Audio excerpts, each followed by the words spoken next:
Patrolling है वो बढ़ा दी गई है। आप देख सकते हैं समूचे इलाके में इस वक्त सिक्योरिटी फोर्सेस जो हैं वो पेट्रोलिंग कर रही हैं। आसपास इंटरनेशनल बॉर्डर में जितने भी नाले पाकिस्तान की तरफ से आते हैं या यहाँ से जो नाले जाते हैं वहां पे पेट्रोलिंग जो है बढ़ा दी गई है, क्योंकि इसी मौसम का और इस तरह के जो चैलेंजेस हैं उसी का जो है वो सामना करते हुए हमारे सिक्योरिटी फोर्सेस इस बात को सुनिश्चित और यकीनी बना रहे हैं कि इस वक्त जबकि देश लोहड़ी के फेस्टिवल में और आने वाले जो 26 जनवरी के फेस्टिवल में डूबा हुआ हो, तो ऐसे में पाकिस्तान किसी तरह से इस मौके का फायदा उठा के घुसपैठ ना करवा पाए।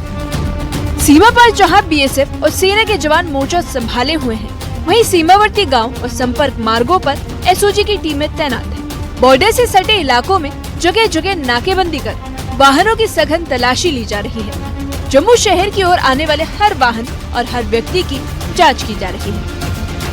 मैं अभी इंटरनेशनल बॉर्डर पे मौजूद हूं और यहाँ पे जितने भी बॉर्डर की तरफ से जम्मू सिटी की तरफ आने वाले रोड्स हैं वहां पे भी एसओजी की तरफ से जो है नाकाबंदी कर दी गई है। जो नाका में जितनी भी गाड़ियां जो हैं चाहे बॉर्डर से आने वाली हैं या बॉर्डर की तरफ जाने वाली हैं, उन सब की जो चेकिंग है वो तेज कर दी गई है। आप देख सकते हैं कि एसओजी के जवान जो हैं वो आइडेंटिटी जो है वो पूछ रहे हैं सबकी। और ऐसा नहीं है कि केवल जो इंटरनेशनल बॉर्डर के बिल्कुल पास के इलाके हैं, जंगल का इलाका है वहां पे, बल्कि जो सिटी के इलाके हैं, जो इंटरनेशनल बॉर्डर से जो